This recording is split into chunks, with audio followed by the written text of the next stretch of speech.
On mesure notamment et on calcule les foyers qui reçoivent TV5 Monde. 354 millions de foyers reçoivent TV5 Monde. Donc ce sont nos performances de distribution. On est présent dans 198 pays dans le monde, dont la Chine, Cuba, la Corée du Nord par exemple. Donc c'est d'abord ces indicateurs d'audience, de distribution de la chaîne de télévision linéaire. Mais comme tu disais, sur le numérique, on est en site-centric. Donc là, on mesure comme tout le monde. Et là, on arrive effectivement à avoir des audiences et de savoir ce qui est consommé où et comment dans le monde. Et ça dépend effectivement de nos offres et des différents pays. Bienvenue dans Mediarama, le podcast qui explore la galaxie des médias.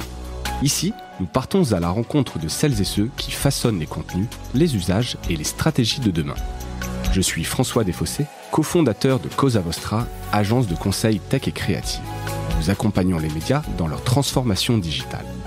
Contactez-moi sur mediarama@cosavostra.com, sur LinkedIn ou sur notre site cosavostra.com.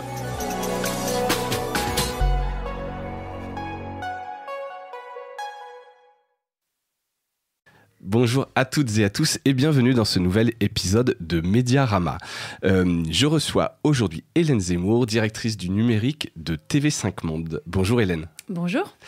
Alors pourquoi Hélène Zemmour de TV5 Monde aujourd'hui ? Puisque déjà c'est une chaîne dont on parle beaucoup, qu'on connaît tous, mais personnellement je connaissais pas bien le positionnement et donc j'étais assez curieux de découvrir un peu ce qui se cache derrière cette chaîne et puis surtout parler du grand projet que tu as piloté directement, TV5 Monde Plus, cette plateforme de VOD de la francophonie. Donc on en parlait un petit peu, il y a plein de choses à dire évidemment là-dessus, c'est assez intéressant. Et puis donc elle a été lancée il y a 8 mois, donc ça va être l'occasion un peu de faire un peu la genèse et le bilan de ce que tu peux nous dire un peu là-dessus. Alors avant d'entrer dans l'épisode, juste rapidement si tu veux bien nous faire ton parcours, puisque t'es une vraie, comment on va dire, bébé TV5 Monde, hein, c'est-à-dire que t'as passé un peu plus de 15 ans en démarrant chef de projet, donc c'était encore une toute petite équipe. Aujourd'hui t'es directrice du numérique. Bon, t'as pas fait que ça, donc si tu veux bien nous raconter en quelques lignes d'où tu viens, ton parcours et comment tu t'es retrouvée directrice du numérique. Alors, moi j'ai une formation culturelle à la base vraiment classique, Hippocagne-Cagne, licence maîtrise de lettres modernes. Et ensuite, j'ai fait ce qu'on appelait à l'époque un DESS d'édition électronique. Et j'ai été repérée comme ça par le ministère de la Culture français pour travailler sur les premiers sites, les grands sites archéologiques, parce que j'avais fait un CD-ROM sur une villa gallo-romaine. Et ensuite sur les grands sites des célébrations nationales, Georges Sand, Victor Hugo. Et en fait, voilà, donc une très belle expérience au ministère de la Culture. Et en fait, ensuite, j'ai basculé vers le privé, vers Cisco Systems pour essayer un peu... Le grand écart. Voilà, le grand écart vers le pur privé américain. Et en fait, je suis revenue à mes amours, à ce qui a du sens pour moi. Et je suis rentrée à TV5 Monde, comme tu le disais, pour un remplacement. Et je suis restée et j'ai gravi les échelons. Et je suis un pur produit de l'évolution interne, puisque à TV5, on fait grandir les gens. J'en suis vraiment la preuve. La preuve. Donc en 15 ans, donc aujourd'hui directrice du numérique. Alors pour parler un petit peu, on a parlé de toi là, ton parcours, essayer de bien comprendre TV5 Monde. Un peu comprendre la spécificité, donc faire un peu la carte d'identité. J'ai regardé un peu dans le détail et c'est vrai que je ne sais pas si ceux qui nous écoutent, vous connaissez un peu le détail, mais dans l'actionnariat de TV5 Monde, il est pas compliqué, mais il est nombreux. C'est-à-dire que dedans, alors je peux les citer, mais sans peut-être citer les détails des parts, mais on retrouve dans les actionnaires France Média Monde, RTS, donc Radio-Télévision Suisse, Radio-Télévision belge de la communauté française, la RTBF, CBC Radio-Canada, Télé-Québec, Arte France, l'INA et France Télévisions, qui est pas majoritaire, mais donc à 49%. Ça doit être quand même assez compliqué de la gouvernance d'une société comme ça entre plusieurs pays. On en avait parlé avec Daniel Attias de Salto, et c'était que 3 chaînes, alors ce qui devait être compliqué. Là, 6, 7, 8 actionnaires comme ça dans différents pays. Alors vous avez au moins en commun de parler la même langue, hein, ça c'est ce qui rassemble. Comment ça se passe un peu la gouvernance avant qu'on parle vraiment du positionnement de TV5 Monde ? Alors effectivement, c'est complexe et à la fois c'est ce qui fait son caractère vraiment unique. TV5 Monde, ça n'a pas effectivement de d'éléments de comparaison, on est la seule chaîne internationale en français, multilatérale, généraliste. Et effectivement, alors comment ça fonctionne ? Il y a une conférence des ministres qui réunit tous nos États bailleurs de fonds que tu as cités, le Canada, la Fédération Wallonie-Bruxelles, la France, le Québec, la Suisse. Et en fait, cette conférence des ministres, elle est précédée par la réunion des hauts fonctionnaires. Donc, eux, ils définissent la feuille de route de TV5 Monde.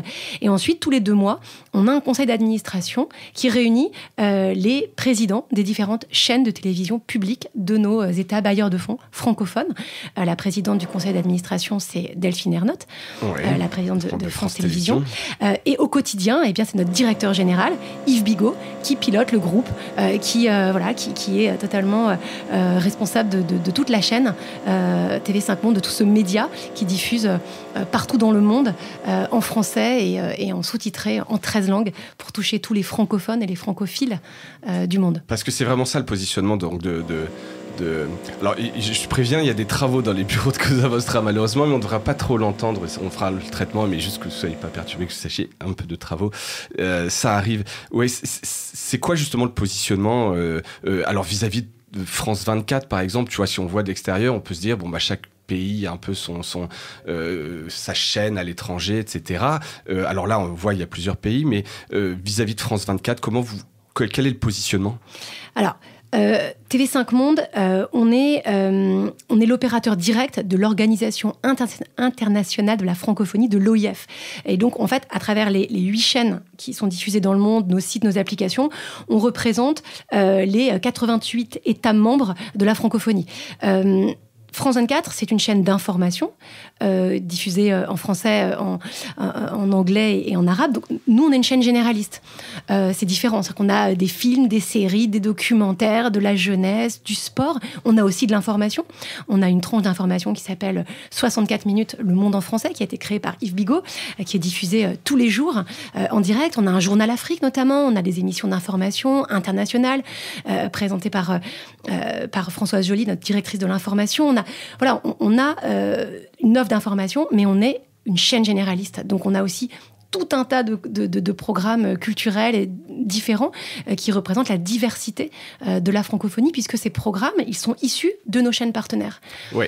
Et donc effectivement, pour bien comprendre, donc ça ne dépend pas que de la France. C'est pas comme France 24 qui représente la voix de la France à l'étranger, notamment sur l'information.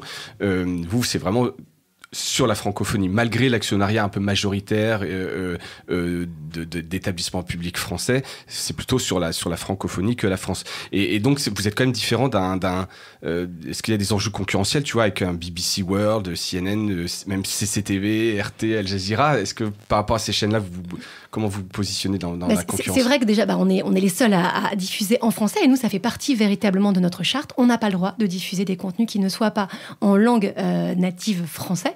Alors, ça peut être sous-titré, mais c'est d'abord tout en français. Mais tu as cité justement la CCTV, c'est un de nos partenaires chinois publics, et il se trouve que la CCTV a lancé une chaîne en français. Donc, tu as raison, la concurrence arrive, puisque certaines chaînes internationales diffusent en français. Mais voilà, aujourd'hui, c'est vraiment TV5 Monde qui est totalement majoritaire sur cette langue, évidemment, puisque c'est la chaîne mondiale francophone.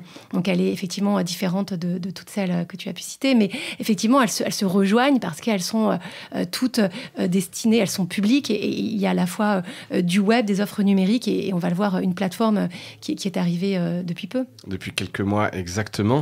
Avant d'en parler, juste bien comprendre là, d'un point de vue produit, donc là, on va vraiment être sur quelque chose que tu connais bien. J'ai vu qu'il y avait plusieurs portail en regardant donc à tv5uni.ca pour le Canada, afrique.tv5 monde. Pourquoi vous n'avez pas une plateforme unique? Qu'est-ce qui fait en fait que vous ayez des portails comme ça? J'essaie de voir. J'imagine que vous, idéalement, avoir une espèce d'unification des portails serait mieux. C'est quoi? C'est le poids de certains acteurs? C'est une envie de localisation? Qu'est-ce qui fait qu'on a des portails différents, même presque en design? Alors, effectivement, sur le Canada, depuis historiquement, le Canada a sa propre offre numérique et est indépendant en fait de TV5 Monde. En fait, c'est vraiment une offre régionale. Mais pour tout le reste, tv5monde.com, c'est le site web général. Et à l'intérieur, on a souhaité, pour cibler des publics francophiles en langue, dans d'autres langues, avoir quelques sites régionalisés qui restent accessibles depuis tv5monde.com, qui est l'offre généraliste pour cibler les téléspectateurs. On a le guide des programmes, on a l'offre de rattrapage, etc. Et puis effectivement, on a des offres spécifiques pour certains publics. C'est le cas de la langue française, par exemple, où on propose des contenus pour apprendre le français, langue étrangère, pour les apprenants et les enseignants. On a un site Afrique et une offre numérique Afrique qu'on a lancée en 2017, avec une application ciblée, là aussi, parce que l'Afrique, c'est évidemment un public cible et un objectif très fort pour TV5 Monde. Identifié comme tel, etc. C'est là parce que c'est... Alors là, c'est quoi? C'est un enjeu... Alors évidemment, c'est toujours par rapport aux Français, mais il y a un enjeu aussi diplomatique derrière, de se dire, par exemple, l'Afrique, on veut absolument que les gens parlent français, promouvoir le français. Enfin, quel est l'arbitrage entre le politique et juste le français?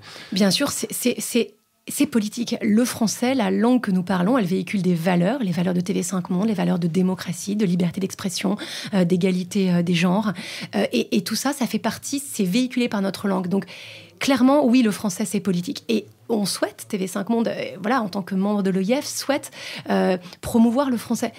Aujourd'hui, le français, il est très menacé, clairement. Il y a des langues locales partout. On parle de moins en moins français dans certaines zones du monde où on le parlait avant. Ouais. Donc, cela fait partie vraiment de notre charte, de nos objectifs. Et l'Afrique, évidemment, il est important pour nous que demain, les jeunes Africains du continent continuent à parler français et à apprendre le français à travers, justement, nos chaînes. On a lancé une chaîne jeunesse en Afrique, une chaîne de télévision, parce que moi, en tant que directrice du numérique, évidemment, on se dit, a priori, on va faire des applications... qui seront les mêmes pour tout le monde. Exactement, et c'est très facile, sauf qu'en fait, ça se passe pas comme ça dans la vraie vie. Les enfants en Afrique, notamment les préscolaires, les petits, ils n'ont pas de smartphone, comme les petits Américains, par exemple, et donc une chaîne de dessins animés français, suisses, belges, canadiens, eh bien, ça va être la meilleure façon pour eux de les garder en connexion avec le français. Ça ne veut pas dire qu'il ne faut pas développer aussi des applications. Il faut aller vers une stratégie vraiment complémentaire pour aller toucher tous ces publics qui consomment différemment. Les usages ne sont pas les mêmes en fonction des zones du monde. D'accord. Et le contenu, là, par exemple, cette chaîne de dessins animés pour les enfants, c'est du contenu... qui paraît qui vient de chaque pays. Il y a des productions exclusives. Par exemple, pour l'Afrique, là, il y a des dessins animés qui sont produits exclusivement. Enfin, alors peut-être pas exclusivement, mais qui sont faits pour ce public et que vous réutilisez par ailleurs, ou la part de production, en fait, un peu... Alors, sur l'animation spécifiquement, on s'est appuyé sur nos partenaires, notamment, je pense à Télé-Québec, il y a beaucoup de dessins animés en français, et nos partenaires nous libèrent des droits, en fait, internationaux pour qu'ils puissent être exploités sur cette chaîne Afrique, qui faisait vraiment partie d'un de nos objectifs et qu'on s'est fixé tous ensemble avec nos partenaires. Et non, ce ne sont pas des dessins animés spécifiques, mais on utilise vraiment ceux qui sont déjà passés sur les chaînes nationales qu'on peut connaître et qui ne sont pas forcément connus ailleurs, puisque c'est aussi ça, l'objectif. On est exclusif dans un pays, mais un dessin animé qui a été vu, par exemple, en Belgique, devient exclusif lorsqu'il est diffusé ailleurs dans le monde. D'accord. Donc c'est vraiment le porte-voix et la seconde vie qu'on va offrir à ces programmes. Très clair. Et tout ça est gratuit, bien sûr. Tout ça est gratuit. Et ça, c'est quelque chose un peu gravé dans le marbre. Ça fait partie de la mission. On doit diffuser au maximum, donc tout est gratuit. Alors, tout est gratuit, sauf sur certains marchés dans le monde. Il y a certains marchés qui sont payants, les États-Unis, certains marchés en Asie aussi, où nous avons là développé des bureaux de distribution et des bureaux marketing sur place qui commercialisent la chaîne. Donc elle est gratuite autant que possible dans les pays où les marchés sont gratuits, où on est en must-carry aussi, mais elle peut être payante dans certaines zones du monde. C'est le cas effectivement aux États-Unis, où c'est une chaîne... Parce que c'est dans des bouquets ou que tout Exactement, puisque le marché est construit comme ça et ça fait partie de bouquets et on est vendu au sein effectivement d'un abonnement opérateur et d'un bouquet. On reste une chaîne du câble malgré tout. Oui, c'est ce que j'allais dire. Effectivement, il ne faut pas oublier que vous n'avez pas de fréquence hertzienne nulle part. Il n'y a aucun pays où vous pouvez... Alors, on est en must-carry dans certains pays du monde, mais c'est essentiellement une chaîne, en tout cas en France et en Europe, une chaîne du câble. Oui, c'est clair. Donc là, justement, puisqu'on parlait un peu de gratuit, payant, essayer d'avoir le maximum de diffusion... Comment est-ce que vous mesurez le succès, donc un peu les KPI? Alors ça fait un anglicisme, je ne sais pas si on a le droit de sortir les indicateurs d'audience, parlons français. Exactement. Comment est-ce que vous mesurez le succès de ce que vous faites? Alors toi, au numérique, j'imagine que c'est peut-être un petit peu plus simple parce que tu as beaucoup de données. Mais c'est quoi? C'est le nombre d'émissions, c'est l'audience tout simplement, surtout que ça doit être assez dur à rassembler selon les spécificités de chaque pays. Comment vous mesurez en fait C'est quasiment impossible d'avoir l'audience dans tous les pays du monde, puisqu'effectivement on n'a pas tous, comme en France, une audience mesurée au quotidien. On mesure notamment et on calcule les foyers qui reçoivent TV5 Monde. 354 millions de foyers reçoivent TV5 Monde. Donc ce sont nos performances de distribution. On est présent dans 198 pays dans le monde, dont la Chine, Cuba, la Corée du Nord par exemple. Donc c'est d'abord ces indicateurs d'audience, de distribution de la chaîne de télévision linéaire. Ouais. Mais comme tu disais, sur le numérique, on est en site-centric. Donc là, on mesure comme tout le monde. Et là, on arrive effectivement à avoir des audiences et de savoir ce qui est consommé où et comment dans le monde. Et ça dépend effectivement de nos offres et des différents pays. Alors, c'est évidemment pas une question piège, mais donc c'est le nombre de foyers qui y ont accès, mais sans pour autant le regarder. Exactement. Parce que ça, vous le savez pas. En fait, c'est pas, tu vois, c'est pas une critique. Non, bien sûr. Tu as raison. C'est tout à fait juste. C'est le nombre de foyers qui peuvent le recevoir. C'est en fait ceux qui ont accès. Mais on a aussi, dans certains pays du monde, on le sait, derrière une chaîne de télévision, toute une famille, tout un foyer. On a des maisons TV5 Monde Afrique, par exemple, qui proposent la chaîne en linéaire dans un foyer qui est ouvert à tous. Où on sait que pendant les gros matchs de foot africains, ou lorsqu'on a des droits de compétition sportive, ils sont très nombreux derrière une télé. Donc ça marche dans les deux sens, on va dire. Ouais, exactement ça. Et ça, ces maisons, là, par curiosité, c'est quoi? C'est des gens qui ont spontanément monté ça, ou c'est des programmes que vous avez fait à un moment donné en disant on veut accéder, on ouvre des lieux où il y a une télé, il y a TV5 Monde? C'est un petit peu les deux. Au départ, c'était vraiment, effectivement, c'est une initiative TV5 Monde, notre directrice Afrique, Denise Epoté, qui a développé ce réseau et qui maintenant est géré par des associations locales qui en gèrent l'animation. On peut même manger du poulet TV5 sur place à Ouaga, exactement. Ah, ça c'est pas mal. Et donc comme vous êtes présent partout, vous êtes très visible et je dis ça notamment pour revenir sur une crise que vous avez vécue, que j'ai redécouvert parce que j'en avais entendu parler mais j'avais pas creusé, un piratage que vous avez eu. Alors c'est évidemment un peu anecdotique, mais pas que, parce que en fait ça a quand même été assez violent. Donc si tu veux un peu raconter, c'était en 2015. En 2015, c'était loin d'être anecdotique. Ouais, j'aime pas du tout le mot. Et c'était effectivement une très grosse crise. C'est plus qu'un piratage, c'est vraiment une cyberattaque forte. On est en avril 2015, c'était peu après les attentats de Charlie Hebdo et d'Hypercacher pour ceux qui étaient en France et qui s'en souviennent. Et TV5 Monde est tombé le soir même où nous lancions une chaîne TV5 Monde Style sur l'art de vivre. Voilà, donc c'est une date dont on se souvient, revendiquée par un cybercalifat. Et en fait, l'enquête a révélé que c'était pas du tout ça, mais en fait des hackers russes d'APT28. Et c'était une attaque... poussé, financé par le Kremlin, enfin pour dire les choses. L'idée c'est pas de pointer, mais voilà, c'était pas juste un ransomware pour gagner de l'argent, c'était politique. Quoi. C'était politique, et effectivement, si les antennes sont tombées, c'était une attaque destructrice qui visait vraiment à détruire la chaîne et à observer le temps de réaction des équipes. On s'en est sorti miraculeusement. Beaucoup de presse a été diffusée là-dessus et toute l'histoire a été racontée. Mais effectivement, c'est grâce à l'ANSSI notamment, l'agence de sécurité informatique du gouvernement qui nous a soutenus, qui a très vite compris qu'il ne s'agissait pas là d'un un petit hacking à travers nos sites web. Effectivement, puisque moi je l'ai vécu pour le coup, en voyant que Twitter était hacké et que les sites web étaient piratés, et ça pouvait effectivement apparaître comme quelque chose... C'était très organisé, qui allait très vite. C'était beaucoup plus complexe que ça. Tout a été bloqué et ils avaient pris le contrôle sur tout votre système. Alors voilà, ils avaient détruit en fait. Le but était vraiment de détruire. Et en fait, notre directeur technique a eu la présence d'esprit et heureusement, ils étaient tous sur place de tout débrancher, de comprendre ils étaient passés par l'interne et que c'était une attaque effectivement très préparée, très financée et donc très coûteuse, pas développée par des petits amateurs, même si derrière, sur le web, on a connu derrière des crises en ricochet puisque lorsqu'on a ce type d'attaque, ça attire beaucoup de hackers dans le monde et en fait, on se dit vous êtes vulnérable, on va aller faire un tour, voir Exactement. ce qui se passe. Donc derrière, en fait, j'imagine un traumatisme quand même sur le moment parce que c'est le genre d'événement que tu vis pas tous les jours et auquel malheureusement vous étiez peut-être pas préparé. Enfin, une attaque de cette ampleur. Je crois qu'aucun média public n'était préparé. Nous sommes un média public depuis, je veux dire, on le voit, hein, la Maison Blanche a été attaquée. Quels sont aujourd'hui les médias et les entreprises qui ne sont pas attaquées? M6 aucune. avait été attaqué il y a quelques années. Voilà, aussi, et l'ANSSI avait même violence. positionné TV5 Monde comme une défense, puisque l'audit a été fait, vous imaginez, dans tous les sens. On a même cru que l'attaque pouvait venir de l'interne, donc ça a été très très dur. On a été les premiers, enfin en tout cas une attaque aussi massive, et on a vraiment essuyé des plâtres. Aujourd'hui, on donne quasiment des conférences dans différents cercles sur la manière de réagir, bien sûr, ou sur la cyber, sur la sécurité. On fait partie de vraiment, voilà, c'est un cas d'école TV5 Monde. Le lendemain de l'attaque, il y avait 3 ministres français qui étaient présents sur le site, et comme on est une chaîne multilatérale internationale, tout ça s'est fait sous les yeux de la presse du monde entier. Probablement pour ça, parce que c'était un peu ma question, pourquoi TV5 Monde et pas France 24, si l'idée était d'attaquer la France. Mais là, en fait, il y a une espèce de résonance. Alors, la question nous a souvent été posée, c'est vraiment une bonne question. Pourquoi on n'attaque pas TF1? En tout cas, TV5 Monde est diffusé partout dans le monde. Donc TF1, lorsqu'on est en Russie, on ne connaît peut-être pas. En revanche, les programmes de TV5 Monde, les films, la culture, la liberté de ton de nos programmes, puisque ce sont ceux de toute la francophonie, peut-être que ça peut déranger aussi.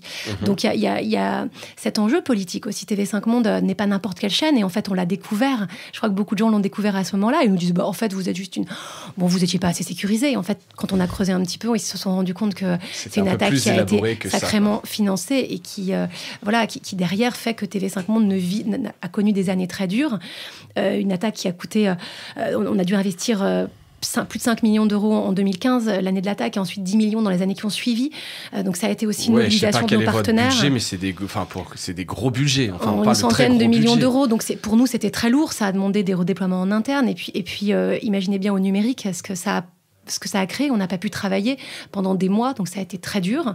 Il a fallu, même humainement, c'est une espèce de frustration. Tu peux plus faire ton job, t'as plus accès à rien. Ça a été compliqué. C'est long à remettre. C'est très long. Après, on a appris aussi la gestion de crise, puisque ce ne sont pas que nos sites qui ont été attaqués, ce sont aussi YouTube, les comptes Facebook de TV5 Monde, et cela, ce sont aussi tous les médias se sont rendus compte que on était vulnérables. Ouais. Et oui, on est très vulnérables. Et en fait, finalement, une chaîne YouTube d'un média public comme TV5 Monde est finalement moins sécurisé que la chaîne YouTube de Rihanna.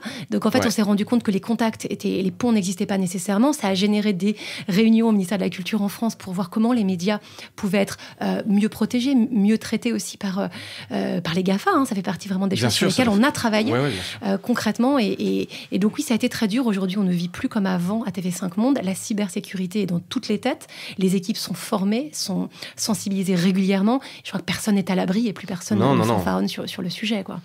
Exactement, ouais, donc j'imagine un peu le protocole, mais tu penses même plus que dans d'autres médias, en fait. Oui, je crois.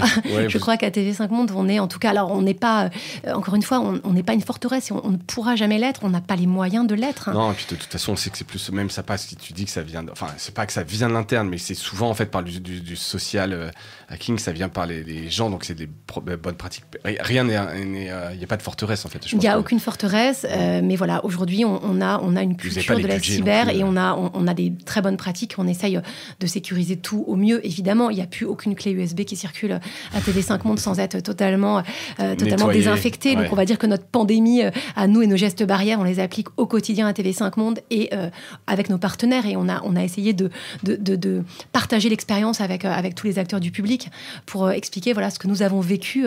Ce qui est une espèce de bonne pratique quand même. Enfin, tu vois, ça a été dur. Vous avez vécu cette crise, mais au moins. Mais on s'en est relevé. Et comme on le dit souvent, on ne pourra pas vivre une seconde cyberattaque. Et on croise les doigts tous les jours, et on y travaille évidemment. Mais on s'en est relevé plus motivé que jamais, en se disant TV5 Monde a un rôle, et TV5 Monde a un poids. C'est aussi pour ça, encore une fois, qu'on a été attaqué. Ouais, exactement. Donc je pense que quelque part, ça te renforce dans ta mission en disant en fait, ce qu'on fait est visible, on peut déranger certains, on représente quelque chose. Oui, donc. Donc, sacrée expérience quand même à vivre, j'imagine, en tant que directrice du numérique. Tu l'étais déjà à l'époque, donc tu étais toute première ligne. C'est ça. Yves Bigot venait d'arriver. C'était un baptême du feu pour lui aussi. Et je crois qu'il s'en souviendra toute sa vie. Et on l'a tous vécu ensemble. On a transformé son bureau en cellule de crise, du nom de l'émission de France Télévisions, qui a justement retracé et raconté encore une fois l'histoire il y a quelques temps, parce qu'elle est vraiment assez unique. Et on s'est tous serré les coudes pour remonter la maison. Et pendant ces mois et ces longs mois d'enquête, pour comprendre par où ils étaient passés, pour comprendre là où la faille avait été présente. Et c'est très instructif, effectivement, de comprendre comment derrière un média se relève. Donc, on en garde malgré tout un apprentissage. Ouais, c'est pour ça que je voulais revenir dessus. Je trouve ça hyper intéressant. Alors, évidemment, ça a dû être dur, mais je pense que vous en êtes sorti au final plus fort, plus se serrer les coudes et puis montrer que voilà, ce que vous faites, en fait, est bien visible et bien présent. Autre, alors non pas crise, mais grand moment dans ta vie chez TV5 Monde, c'est cette fameuse plateforme TV5 Monde Plus, donc qui est une plateforme de VOD gratuite. J'insiste dessus puisqu'on en a parlé, c'est important, mais tu pourras aussi nous le réexpliquer parce que vous vous êtes forcément posé la question. Est-ce que tu peux nous raconter la genèse du projet, comment c'est venu, puisque c'est comme un peu pour Salto, tu peux toujours dire c'est fou de se dire on va lancer un concurrent de Netflix. Alors vous l'êtes peut-être pas dit comme ça, mais c'est forcément toujours un peu sur les lèvres puisque Netflix a vraiment donné un peu le là dans ce type de marché. Comment vous en êtes venu, alors, et qui peut-être a eu cette idée de projet? Alors au tout départ, c'est lors du sommet de la francophonie, on était en 2018 à Erevan en Arménie, que le président français Emmanuel Macron et le président canadien Trudeau ont évoqué l'idée de créer une plateforme de vidéo à la demande mondiale à partir de TV5 Monde. À partir de là, il a fallu créer le concept, inventer le modèle, les forces, le positionnement et faire des études de marché. Mais c'est vraiment à TV5 Monde que ça s'est fait. Alors on a travaillé avec nos partenaires. On savait qu'effectivement, on allait pouvoir développer un catalogue comme on l'a fait sur nos antennes avec nos partenaires francophones. Ouais. Mais il a fallu concevoir le projet, le monter et puis surtout le financer. Et un grand merci aux Canadiens qui ont financé les premiers ce projet en y croyant très fort. En fléchant 14,6 millions de dollars canadiens sur ce projet, et d'autres ont suivi derrière. Donc ça a été essentiel pour définir quels allaient être les contours de ce projet. Est-ce qu'on allait le développer en interne? Est-ce qu'on allait s'appuyer sur des prestataires? Oui, parce que ça vient comme ça. Et en fait, c'est quoi? C'est l'annonce de Macron et Trudeau, c'est une surprise, en fait. Et c'est eux se sont dit, tiens, ce serait bien de faire ça. Ou est-ce que ça s'appuie sur une étude en se disant, il y a une vraie demande? Ou est-ce que, tu vois, là, j'essaie un peu de comprendre, est-ce que vous le découvrez pendant le discours en disant ah tiens il parle de ça, derrière il va falloir un peu gérer? Alors oui, en fait on va dire que la francophonie numérique, ça fait un moment qu'on y travaille sur notre plan stratégique précédent à TV5 Monde, et j'ai participé, j'y travaillé activement. On travaillait déjà sur le fait de proposer une offre numérique solide, ciblée, parce que on le sait, et évidemment les Canadiens et les Québécois le savent plus encore que tout le monde, si le français n'est pas très présent et se maintient pas sur Internet, il va disparaître. Donc ça fait partie vraiment d'un enjeu très fort. Et évidemment, tout le monde au sommet de la francophonie est conscient du fait que les GAFA, que les plateformes mondiales diffusent essentiellement des contenus anglophones, oui. Nativement. Donc il y a un vrai enjeu. On va dire que non, ça n'était pas une surprise. Maintenant que le projet soit confié à TV5 Monde, c'était une surprise, mais une très bonne surprise. Puisque effectivement, qui d'autre que nous qui pouvait y avoir d'autres développer. En tout cas, nous, ça nous semblait évident, puisqu'on a effectivement l'expérience du terrain, on connaît les publics francophones, on connaît les accords déjà aussi avec les producteurs de contenu. Exactement, on travaille avec tous les producteurs africains, et depuis TV5 Monde existe depuis 34 ans, donc ça fait vraiment partie de notre quotidien. Mais transformer tout ça sur le numérique et puis trouver le bon modèle, là c'était un défi. Donc on a d'abord tâtonné, effectivement, comme tu l'as dit au départ, on a pu imaginer qu'on allait partir en SVOD, et on s'est vite rendu compte que l'acquisition de droits mondiaux était très coûteuse et qu'on allait dépenser beaucoup plus qu'on allait gagner en faisant un modèle payant. Et puis dans certains pays du monde, le marché payant est absolument impensable. Oui, et puis ça vient en contradiction aussi après avec votre mission qui est de dire je diffuse le maximum parce que je propage la francophonie, etc. En mettant une barrière payante, tu casses un peu ta mission. Voilà, ça aurait été plus compliqué de toucher certains publics, c'est certain, notamment en Afrique. Or, l'Afrique est vraiment prioritaire et ça faisait partie vraiment des enjeux. Donc très vite, on s'est orienté vers un modèle 100% gratuit. Après, dans le numérique, dans les plateformes, il y a d'autres modèles. Il y a la question de la publicité. Bien avec sûr, ou la sans. VOD, Voilà. On en parlait ça avec Samsung. YouTube est une plateforme d'AVOD. Exactement. Donc nous, on s'est dit oui, la publicité, on en a sur nos antennes, on en a sur le numérique. Nous sommes commercialisés par France Télévisions Publicité et par Canal+ Advertising sur le continent africain. Ça paraissait assez cohérent. L'authentification, la gestion de la donnée, ça faisait aussi partie évidemment des enjeux sur une plateforme. Donc, où est-ce qu'on met le curseur, où est-ce qu'on met la porte d'entrée? On a choisi de proposer une authentification optionnelle parce que tout simplement, la culture de l'authentification obligatoire, elle n'est pas commune à tous les pays. Non, c'est vrai que nous, on est un peu centré sur la France. C'est une problématique que tous les éditeurs se posent aujourd'hui. Ça permet presque impossible de se dire aujourd'hui, on va donner du contenu sans authentification. Mais c'est pas le cas partout, effectivement. C'est ça, c'est pas le cas partout. Donc, il faut aller doucement et il faut étudier les usages, ce qu'on a fait.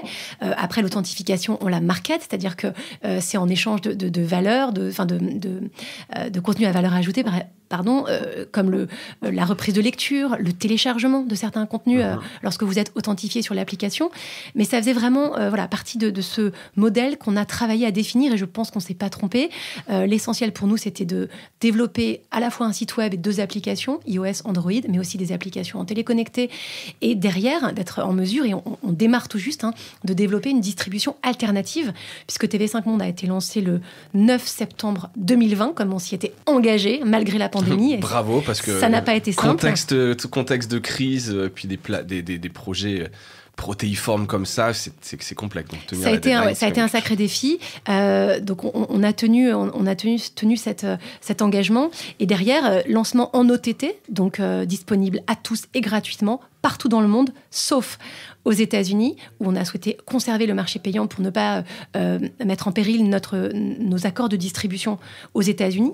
D'accord. Tu veux dire que si jamais vous aviez laissé le contenu gratuit, les autres plateformes auraient pu vous chercher des noises et remettre en cause le fait que vous soyez distribué dans des bouquets. Exactement. On aurait été tout simplement sorti de la distribution antenne et qui nous ramène aujourd'hui, qui est un apport aussi financier de TV5 Monde, cette distribution payante. Donc on ne souhaitait pas le faire. Donc on n'est pas diffusé aux États-Unis, pas en Chine pour d'autres raisons, pas aux Pays-Bas pour des accords contractuels aussi, mais partout ailleurs. Nous sommes diffusés en OTT avec une spécificité sur le continent, sur le Canada, puisqu'au Canada, nous sommes diffusés à travers le site web de TV5 Québec Canada qui s'appelle tv5uni.ca et qui, là, pour ne pas nuire aux producteurs, aux accords de production sur le marché canadien, on fait un choix de catalogue un petit peu différent avec uniquement les contenus hors Canada sur cette offre, mais accessible aussi à tous. Donc des contenus africains, on va retrouver du cinéma, on va retrouver des séries, mais c'est une offre un peu différente. D'accord, effectivement, j'ai vu cette plateforme. Alors j'ai 2 questions. Pourquoi pas la Chine? C'est politique, tu peux en parler ou c'est technique? Demandez-leur. On va leur demander. Non, mais c'est pas simple. C'est pas simple d'être présent en Chine. Voilà, mais c'est pas simple pour personne que ce soit. C'est une licence qui est négociée chaque année et qui est plus compliquée qu'ailleurs dans le monde. Et je pense que TV5 on a de très bons rapports avec la Chine. On essaiera évidemment de renégocier cet accord et d'arriver un jour à être présent aussi sur l'internet chinois. Mais il est particulièrement fermé. On le sait. YouTube n'est pas diffusé en Chine, par exemple. Ouais, non, mais c'est très compliqué. Je relisais, je crois que c'est hier ou avant-hier, je sais plus sur quel média, mais un article sur Apple et Tim Cook et toutes les compromissions qu'ils ont fait pour réussir en Chine, qui n'étaient pas vraiment publiques jusqu'à présent. C'est vraiment compliqué. C'est dur de garder on est une des rares programme. chaînes qui travaille avec la CCTV. On a des contenus, des productions avec eux. Ils ont vraiment ce souhait. Il y a une vraie appétence pour le français dans les pays en Chine et dans les autres pays d'Asie. Beaucoup de francophiles qui apprennent le français à travers les ressources de TV5 Monde. On le voit sur nos audiences, sur apprendre et enseigner le français avec TV5 Monde. On a des exercices en ligne, des fiches pédagogiques pour les professeurs de français langue étrangère. Tout ça est gratuit. Et ils apprennent le français. Il y a même une émission qu'on a fait qui s'appelle Les As du français avec la CCTV et la CGTN, donc on va dire leur bras étranger, où ce sont des jeunes Chinois qui parlent français. C'est une sorte de concours de français et c'était juste incroyable. Donc on voit qu'il y a une demande et un amour du français en Chine. Donc, oui, donc il faut quand même tout faire pour réussir à le faire. Tu peut pas juste fermer et dire on ne va pas en Chine. Il faut réussir à passer les obstacles politiques, économiques, etc. C'est un de nos enjeux. Parce que c'est des humains derrière qui ont envie d'apprendre le français et mais ça doit pas être évident, à mon avis, quand même, au quotidien, le sujet, effectivement, de la Chine. Et l'autre, c'était effectivement le Canada. C'est vrai que c'était un peu moins lisible, mais bon, c'est parce qu'ils avaient cette offre-là un peu avant, donc un peu ces spécificités. Voilà, c'est une spécificité sur le territoire, sur le continent canadien, qui est la même que sur les antennes, une autonomie. Exactement. Donc, pour résumer, le modèle, c'est un modèle gratuit, financé par la publicité. Exactement. C'est un modèle gratuit. Le but n'est pas de gagner de l'argent au point d'être rentable. On sait que c'est compliqué. De toute façon, oui, voilà, mais c'est un apport intéressant. Et en la matière, la pub est au début. Donc, on a des formats, on a du display, on a du pré-roll, on a des interstitiels. Et petit à petit, cette pub, elle va aussi être ciblée en fonction des accords des utilisateurs, puisqu'on respecte évidemment la RGPD. Et on travaille aussi sur ce ciblage de façon à être cohérent par rapport à l'offre. Alors, on a ajusté aussi, parce qu'on apprend. On apprend en marchant parce que c'est une offre internationale et il y a des usages particuliers. On a très vite vu que sur le continent africain, la publicité, le pré-roll assez long, était un frein, vraiment un frein à l'accès au contenu. D'usage, c'est-à-dire que les gens n'ont pas l'habitude ou ils sont un peu plus les gens ont tout simplement... Alors non, partent. c'est pas qu'ils sont saoulés, c'est qu'en fait, le coût de la donnée sur le continent africain est très cher. Donc en fait, si dans votre application, vous leur proposez une série africaine géniale et qu'en fait, ils ont devant des tunnels de publicité qui leur coûtent cher et qui leur prend tout leur forfait, ils peuvent pas tout simplement y accéder. Ça, c'est intéressant. Ça. Et pareil dans d'autres pays, c'est aussi le cas en Belgique. Donc on a des questions comme ça qui se sont posées et avec notre régie, on a souhaité lever, on va dire, la pression publicitaire sur les internautes africains et les mobinautes africains pour permettre à la plateforme de s'installer aux usages de se créer. Et puis petit à petit, on le sait, cet accès à la donnée, il est en train de se faire et de se répandre sur le continent africain. Ça prend juste un peu plus de temps. Oui, voilà, et vous pourrez... mais effectivement, c'était ma question derrière, les exigences un peu d'accessibilité pour rendre tous ces programmes... et notamment en Afrique, visionnable. C'est un sujet pour vous, ça, justement, donc, d'où l'app, mais donc là, tu l'as dit, pour la publicité, ça leur prend, mais avec des pays avec des connexions moins bonnes, peut-être vous devez encoder différemment vos programmes ? Alors, aujourd'hui, l'accessibilité, c'est vraiment... c'est une question hyper importante pour nous, c'est essentiel, on le sait. Si les gens n'ont pas accès aux données, au contenu, clairement, on loupe notre enjeu principal qui est la découvrabilité. La découvrabilité, c'est le fait d'être rendu accessible à tous, partout, et de rendre ces contenus culturels, c'est un terme québécois au départ, de rendre ces contenus découvrables, accessibles, à travers les moteurs, mais à travers, évidemment, tous les devices, les terminaux, les applications, etc. Donc, on est présent sur l'accessibilité, on est présent sur iOS, on est surtout présent sur Android. 95% des applications téléchargées, elles sont sur Android. On est présent sur le web. 95% des téléchargements d'app de TV5 Monde+, c'est du Android ? Exactement. Donc on est même au-delà du marché, en fait. Parce que j'imagine, alors je le connais pas par cœur, mais spontanément, je dirais plutôt un 70-30. C'est un peu plus, je crois, mais nous, on est effectivement au-delà. On est au-delà encore. 95% sur Android. Effectivement. C'est fou. Alors, est-ce que ça veut dire, c'est peut-être dire un cliché, mais c'est que les populations peut-être moins aisées qui sont sur Android, en Afrique, Amérique du Sud, etc., c'est lié à ça, tu penses ? Je ne saurais pas dire les pénétrations du marché Google, Apple, pourquoi effectivement c'est plus déployé. C'est tout simplement les terminaux qui sont beaucoup plus vendus et peut-être sûrement plus accessibles, notamment effectivement en Amérique latine, en Afrique. Alors on fait aussi tout un effort d'encodage, à différents niveaux d'encodage, de façon à s'adapter à la bande passante de l'utilisateur. C'est un coût important. Tout ça, c'est on va dire la partie immergée de l'iceberg, mais c'est là qu'on met notre argent aussi. C'est dans la plateforme, dans le fait qu'elle soit compatible, que les applications soient fluides. On propose aussi du téléchargement, des programmes. Alors pourquoi vous dites, pour prendre mon train, c'est sympa, ou pour prendre l'avion, je peux continuer à regarder ma série. Mais c'est aussi tout simplement parce qu'en Afrique, c'est un vrai usage. Les gens téléchargent les contenus pour les regarder ensuite en ligne, hors ligne. Je trouve un Wi-Fi, un hotspot, je télécharge et puis après, dans une zone blanche où il y en a malheureusement plus, ils peuvent regarder. Exactement. Donc tout ça, c'est des investissements techno qu'on a fait et qu'on a choisi de faire pour assurer la découvrabilité. La découvrabilité, c'est clé, ce terme découvrabilité pour vous, essentiel. C'est votre mission. Exactement. C'est aujourd'hui à l'heure des, on le sait, du référencement et des moteurs qui font la loi. Si on n'est pas présent, si on n'apparaît pas, voilà, Vous n'existez pas. On n'existe pas. Donc, c'est aller chercher, aller pousser les contenus. Donc, on a tout un travail en interne qui est fait par des humains, par des gens, qui font en sorte d'exposer les programmes de nos partenaires de façon proportionnelle, en fonction de leur apport. C'est très important pour nous, ça. C'est vraiment dans la charte et dans l'ADN de TV5 Monde. On va aller présenter à des publics qui n'auraient pas eu l'idée de les consommer des programmes qu'ils n'auraient jamais trouvés ailleurs.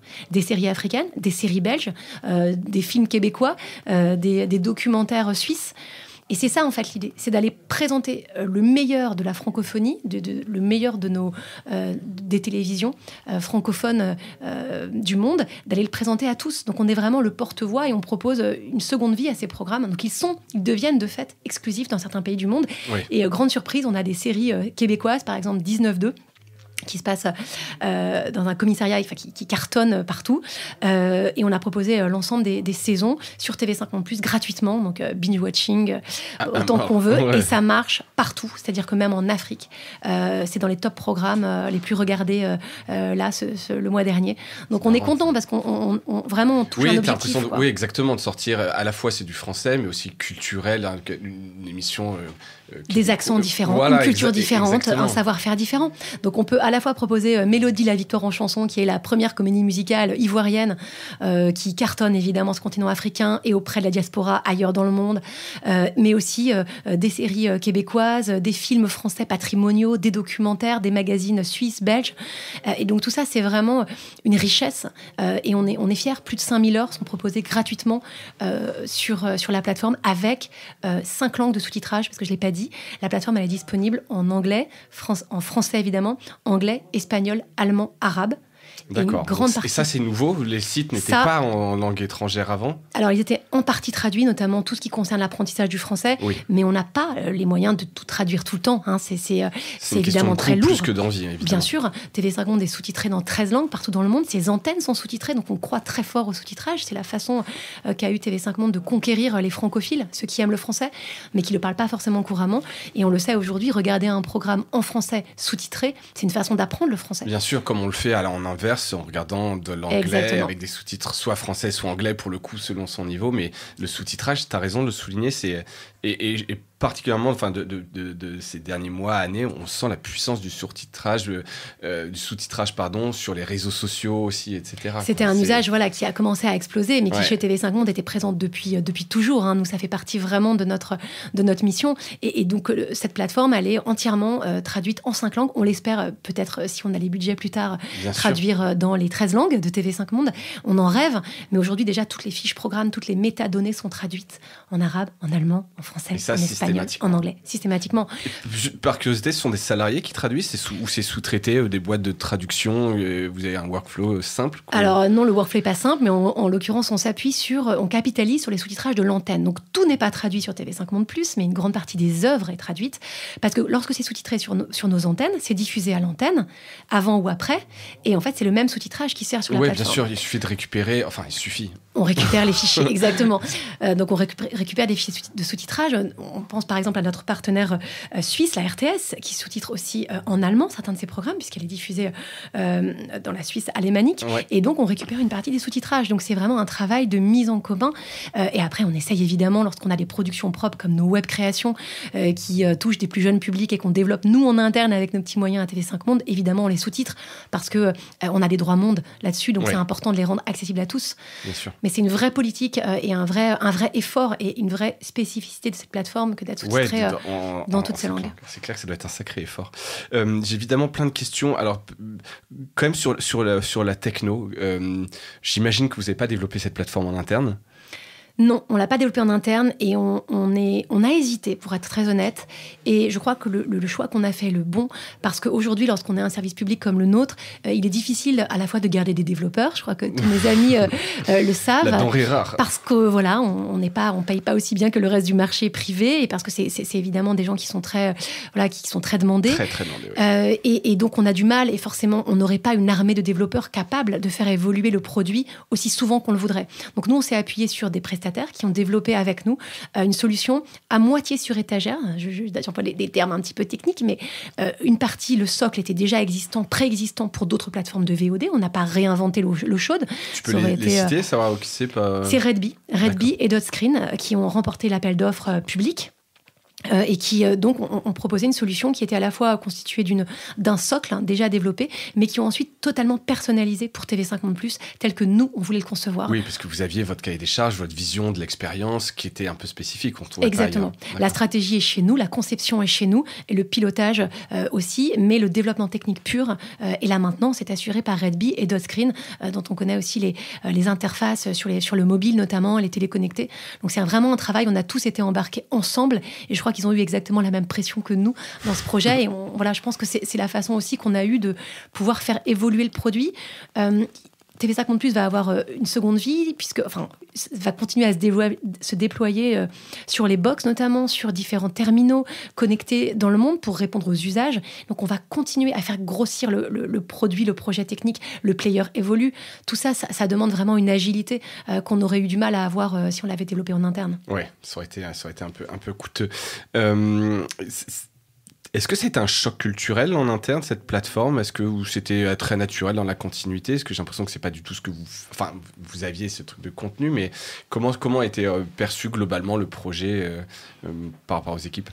Alors, un choc culturel, oui et non. C'est-à-dire que se devenir acteur et piloter une plateforme numérique mondiale comme ça, évidemment, c'est un vrai changement et c'est une transformation numérique qui était déjà enclenchée depuis le plan stratégique précédent, depuis 2017, même un peu avant.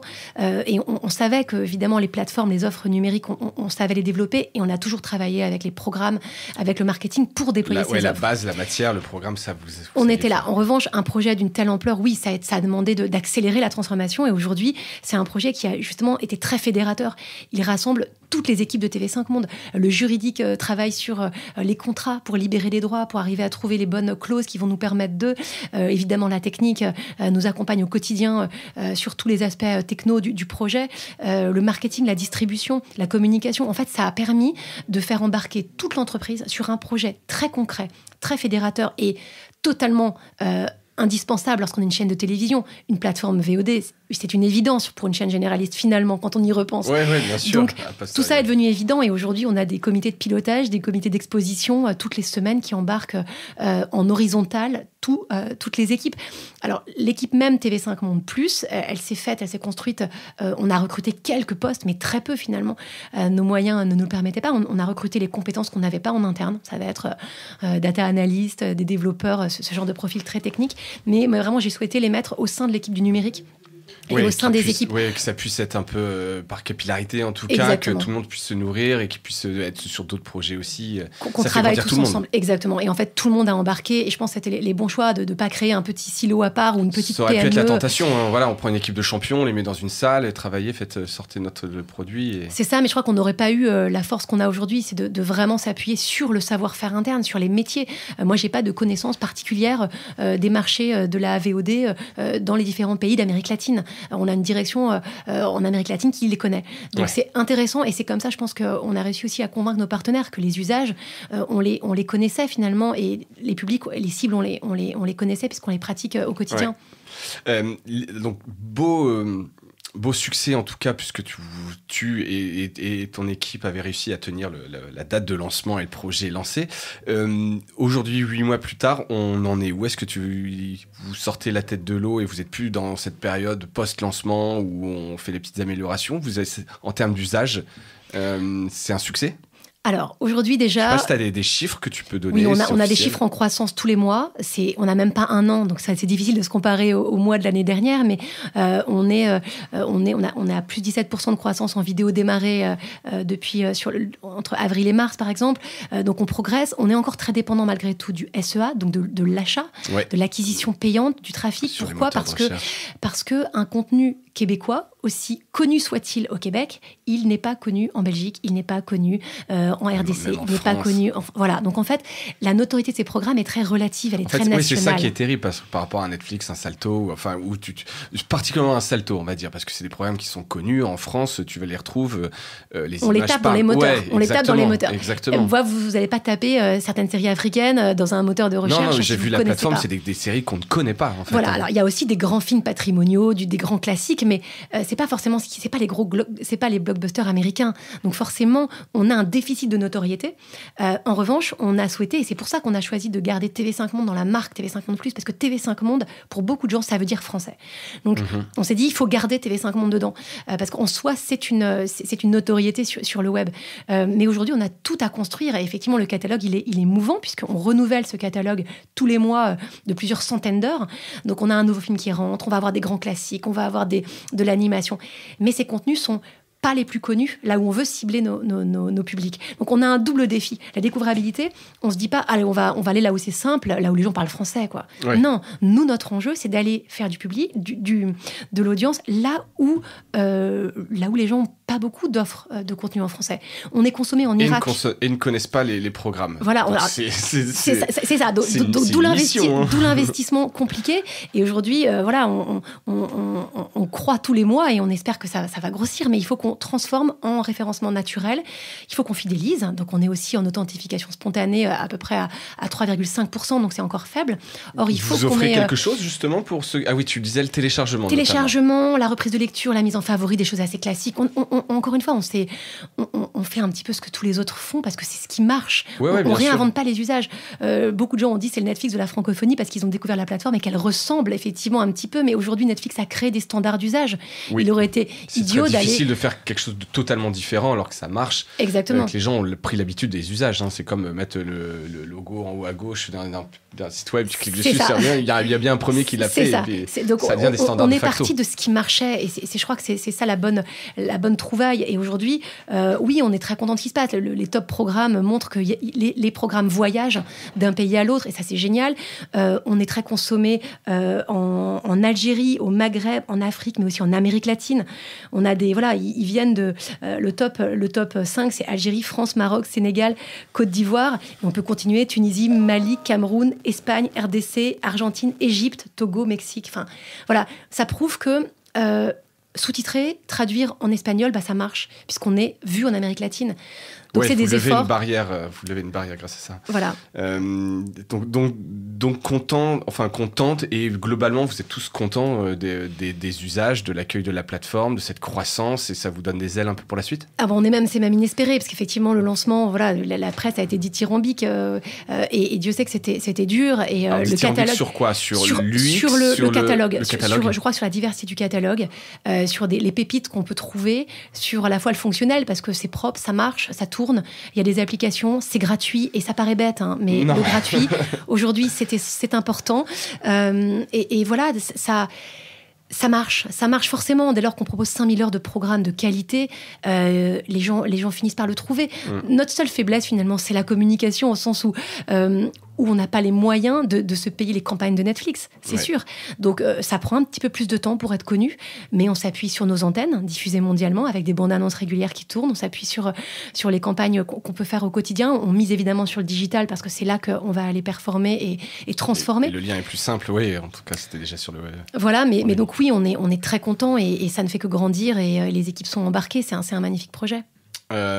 C'est top. Et alors, tu parlais de data analyst, et ça, est-ce que c'est un peu vous pilotez avec la donnée, justement et quel type de données, comment vous faites? Donc là, il y a un data analyst et c'est lui qui te sort, toi, des rapports ou qui sort des tendances et qui vous les communique. Exactement. Et pilote vos choix. On n'en a qu'une, c'est pour dire à quel point on n'est pas une équipe comme Netflix, on est des toutes petites équipes, mais oui, qui travaillent bien. Et effectivement, on sort régulièrement des tableaux qu'on a construits avec nos partenaires aussi pour être en mesure de mesurer, puisque tout se mesure sur le web, savoir où on est consommé, comment, quelle est la durée, par exemple, de visionnage.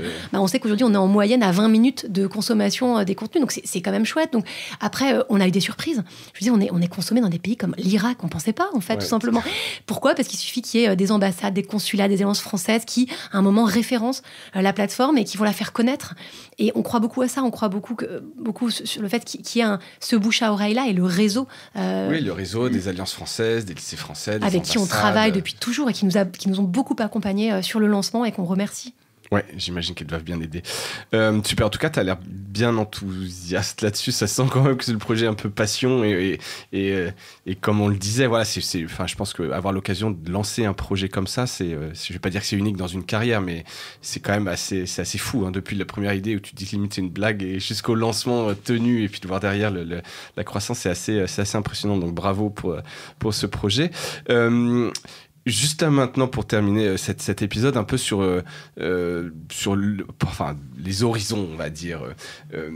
Donc là, on a parlé vraiment beaucoup de TV5 Monde, mais est-ce que vous faites d'autres choses à l'extérieur ? Quand je dis à l'extérieur, c'est sur les réseaux sociaux. Est-ce que vous avez testé de ce genre de format ? Qu'est-ce que vous faites un petit peu là-dessus ? Alors, sur les réseaux sociaux, on est très présent depuis toujours. En fait, on a toujours cru dans l'hyper-distribution de nos contenus. Justement, c'était la découvrabilité avant l'heure. On s'est toujours dit, il faut avoir des chaînes YouTube, là où certains acteurs à l'époque du public ne voulaient pas aller. Je disais, oh là là, on va pas donner nos contenus gratuitement, mieux vaut les faire en natif chez nous. Mais nous, on s'est dit, non, il faut être présent là où sont les gens. Il faut aller performer là où les usages sont présents. Donc, au contraire, on a beaucoup joué l'hyper-distribution et la carte des réseaux sociaux. Aujourd'hui, on revoit un peu la stratégie de façon à créer du trafic entrant depuis ces mêmes réseaux, en créant des formats spécifiques et non pas, plutôt que de diffuser un épisode en intégralité d'une série qui coûte cher et dont on a négocié des droits, on va aller créer des formats carrés, sous-titrés, qui racontent l'histoire et qui donnent envie d'aller les voir sur la plateforme, tout simplement. Donc ça demande tout un travail. Ouais, c'est beaucoup de boulot. Mais on va plutôt aller faire sur Facebook du live, du live tweet, etc., pour aller vraiment utiliser les réseaux là où ils nous aident, mais pour vraiment essayer de créer l'expérience autour de TV5 Monde+. C'est clair. C'est quoi les grands chantiers, les futurs grands chantiers ou grands projets ? Parce que une fois que t'as fait... T'as sorti une plateforme de VOD pour TV5 Monde. Il y a un grand chantier. Est-ce que tu dis que c'est des plans sur 4 ans, des plans stratégiques ? Alors, on est au tout début du plan, parce que c'est 2021-2024. Donc, en fait, finalement, TV5 Monde+ était un petit peu en avance de phase. Mais aujourd'hui, il faut faire vivre. C'est-à-dire qu'il faut renouveler le catalogue, il faut créer des contenus. On a la chance que l'OIF nous soutienne et lancé un fonds d'aide avec le soutien du Canada pour nous permettre de produire, d'augmenter la production des pays du Sud à l'auteur de 300 000 euros à peu près pour permettre de nourrir le catalogue. Donc, en gros, l'enjeu, c'est développer du contenu. Aller en chercher, aller en créer. Et c'est en soi un énorme challenge que de développer en propre des formats et des contenus. Donc ça, c'est, on va dire, le gros projet, il est là. Contenu, sous-titrage, maintenance, évolution de la plateforme, distribution. Aller là où sont les gens, sur les box, sur les opérateurs, sur les téléconnectés, et peut-être 1 milliard d'autres choses dans 2-3 ans. Je ne peux pas vous dire ce qui sera le device qui permettra, peut-être une console de jeux vidéo comme c'est le cas aujourd'hui, d'avoir accès au contenu francophone et d'apprendre le français.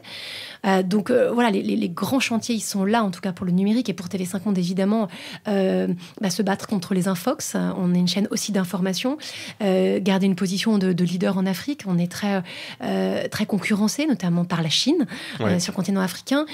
Les enjeux sont très nombreux, mais aujourd'hui, dans le monde qui est le nôtre, maintenir un financement, arriver à conserver une distribution importante alors qu'elle est très concurrencée, c'est un travail du quotidien et un challenge permanent.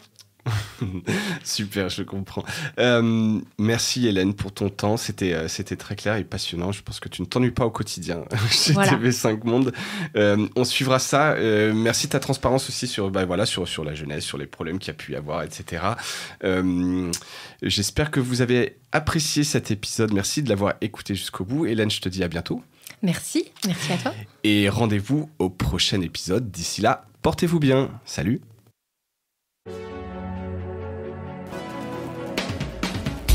Merci d'avoir écouté cet épisode de Mediarama. J'espère qu'il vous a plu. Si c'est le cas, abonnez-vous pour ne rater aucun épisode, parlez-en autour de vous et laissez-moi un commentaire sympathique sur Apple Podcast, ça m'aide à remonter dans les classements. N'hésitez pas non plus à le partager autour de vous, chaque nouvel auditeur intéressé est une victoire. Si vous avez besoin d'un accompagnement tech et créatif, Que ce soit pour votre stratégie de présence en ligne, la refonte de votre site ou encore l'obtention d'une subvention, n'hésitez pas à me contacter à l'adresse mediarama@causavostra.com. À bientôt.